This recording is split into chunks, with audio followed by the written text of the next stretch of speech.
All right, time for Alan Dershowitz, a man who I just respect the heck out of because he is the most brilliant legal mind I've ever heard. He was a Harvard law professor for 50 years. He's now Harvard law professor emeritus. He's got a new book out, A Case Against the Impeachment of Trump. And so without further ado, Alan Dershowitz, how are you? Hey, great. Nice to talk to you. Thank you, sir.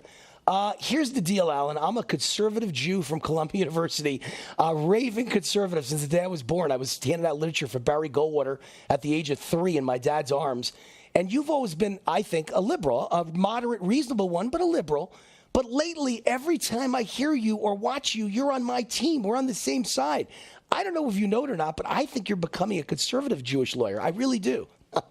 Well, let me tell you why that's not right. If Hillary Clinton had been elected and I voted for Hillary Clinton, I gave her $10,000. I worked very hard on her campaign. If she had been elected and the Republicans were trying to impeach her, you'd be doing the same I thing. would have written a book called The Case Against Impeaching Hillary Clinton. Got it. I am a neutral, objective, civil libertarian. I just don't allow the fact that Trump's a Republican to diminish my concern for his civil liberties. So people confuse that with support for his policies. I'm opposed to his immigration policies, his tax policy, his policy on women not breastfeeding. My God, they made a big deal about that the other day over in Europe. I'm opposed to his, gun policies. I'm opposed to his health policies. I am still a liberal Democrat who believes that everybody has the right to be treated constitutionally, fairly, and with civil liberties. And that's why I'm standing up for Donald Trump's civil liberties and against his impeachment. In my book, The Case Against Trump's Impeachment, I lay out the constitutional case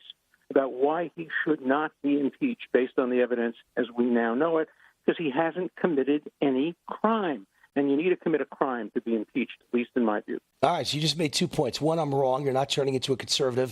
But number 2, now we've proved why I respect you, because you are just a brilliant guy and you're a fair guy, and that's so important. I don't find many fair people in politics. But I'm sure you're going to be on my side on this one. If you disagree with me, you disagree with me. You do find it offensive as a Jewish American, as I am, when they compare Trump to Hitler and Nazis and what, isn't that ridiculous? Look, let me tell you, there's a guy on Martha's Vineyard who's comparing me to those who put Hitler in power. He actually wrote a letter to a bunch of people saying that I was complicit with Trump in the same way that intellectuals in Germany were complicit with Hitler, and that I was kind of responsible. I mean, the failure to understand the difference between defending somebody's civil liberties and being complicit is outrageous. I wasn't complicit in O.J. Simpson's alleged murders. I wasn't complicit in my other clients. I wasn't when I defended the rights of Nazis to march in Skokie. I didn't become a Nazi. When I defended the rights of pornographers, I didn't become a pornographer. I'm not complicit. I'm a lawyer. I'm somebody who speaks up on behalf of civil liberties. But people do make that analogy, and it's a horrible analogy because it's a form of Holocaust denial. Yes, but it's not just Trump's like Hitler. What you're saying is that the Jews of Germany and the Jews of Poland didn't suffer any more than we're suffering now, and that there were no gas chambers and that there were no death camps. You cannot make comparisons. Or they're saying today there are gas chambers and there are railway cars taking them to concentration camps, and that's ridiculous. It's absolutely ludicrous. You may disagree with his policy on the border, but nobody's taking them to concentration camps. We're treating them pretty darn good, if you ask me. So, nobody treats kids badly. I don't like separating families, but we're separating families temporarily. It's not like separating families and sending some of them to the death camps, some of them to the gas chambers, and some of them to experimentation from Dr. Mengele. You cannot make comparisons. Anytime you make comparisons like that, you diminish the suffering of the people who suffered the most in the world. You can't make comparisons to other experiences in our time, segregation, the way we treated Native Americans, the way we treated the Japanese Americans by detaining them in concentration camps. By the way, something liberals did. The Supreme Court justices who affirmed it were the most liberal justices. It was the conservative justices who were opposed to it. So sometimes conservatives care more about liberty than some liberals do. We're having a debate Thursday night at an event called Freedom Fest here in Las Vegas, but people come in from all over the world every year. I think this is the 11th Freedom Fest in a row. And the debate... I think I'm participating in that. Oh, great. Well, hopefully I'll meet you there. I'm doing a Skype conference on Friday, and I think I'm being interrogated by my former student, Professor Barnett. I think that's the same thing, yeah. Yeah, it's the same thing, yeah, because Thursday night I'm having a debate in front of the entire audience It's the main event of the entire night. And it's me against Roth Dathhout, columnist for the New York Times. He's a never-Trumper. He's a very smart guy. I'm sure. A very smart guy. It's Wayne Root against him, so this should be interesting. He's a smart guy and a decent guy. I brought it up, though, because it's a debate about Trump. He thinks he's Mussolini, and I think he's a great conservative president. Again, I'm a conservative, so I think he's doing a great job for a conservative audience, and we'll have that debate. But I was going to say to you that I'm just glad I'm not debating you. I'll take anyone in the world but you. From what I understand about this event, is it's conservative, but it's libertarian. Yes, correct. That's the thrust, not state power conservative. You know, there are two kinds of conservatives. There are lots of different kinds of leftists, too. But there are conservatives who say the government's never wrong, and there are conservatives who say, look, liberty is more important than government.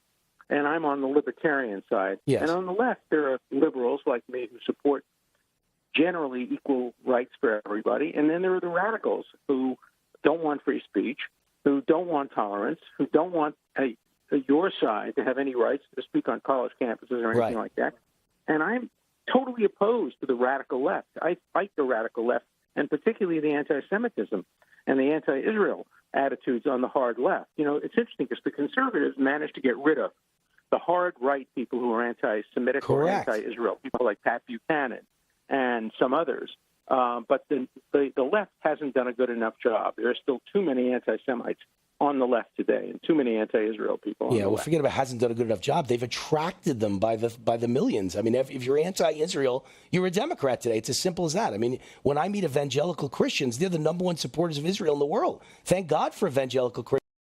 They're the ones who donate the money and fight for the candidates they'll never take their boot off the neck, as it were, to force them to support Israel through thick and thin. Thank God for the evangelical Christians. I'm often saddened, Alan Dershowitz, by fellow Jews who aren't really pro-Israel anymore. So many of them are not. I agree with that. When I spoke at Liberty University, a man and a woman came over to me and they said, there are only two countries for which we would risk our lives. Right. And they said the United States and the state of Israel. Right. And that's how most Christians feel, yes. You know, they really feel passionately about it. And I don't like people who say, oh, they feel passionately about it only because of their religious grounds. That's not true. These are people who've been to Israel. They've seen Startup Nation. They're proud of the way Israel protects everybody's human rights and civil liberties. They're proud of the way the military reduces civilian casualties. They're thoughtful supporters of Israel. They're stereotyped sometimes as, oh, it's only based on the Bible. That's not true.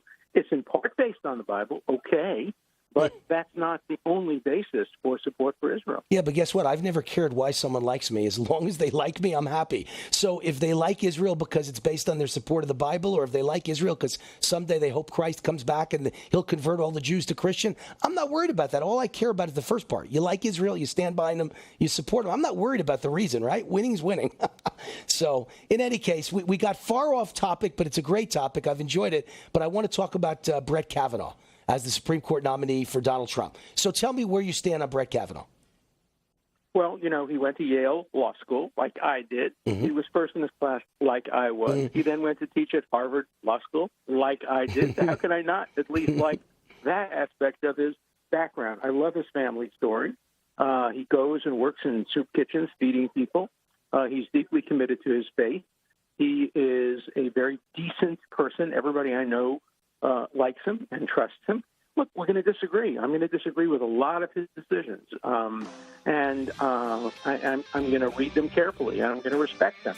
I wouldn't have picked him for the Supreme Court. I would have picked a Merrick Garland for the Supreme Court. But you also wouldn't vote him down. You would affirm it. You would confirm him, correct? No, I'm going to listen to all of his answers. I come with an open mind. My suspicion is, in the end, he will get the nomination. He will be a justice to the Supreme Court, and he'll be there for 30 years. And we don't even have any idea what the issues will be in 30 years. 30 years, nobody will have heard of Roe versus Wade because there'll be pills and technology and science that will deal with those questions one way or another. Alan, we got to run. The music is here. It means we got to run. It's A Case Against Impeaching Trump, the new book out from Alan Dershowitz. He is a fine gentleman. Thank you for being on the show, Alan. We have a lot of common ground. Enjoyed it. Wayne Allyn, War Now, USA Radio, Newsmax TV. Newsmax TV. Watch us on Dish, DirecTV, AT&T Uverse, Verizon Fios, or download our free app. Don't have Newsmax TV? Call your local cable provider and request Newsmax today.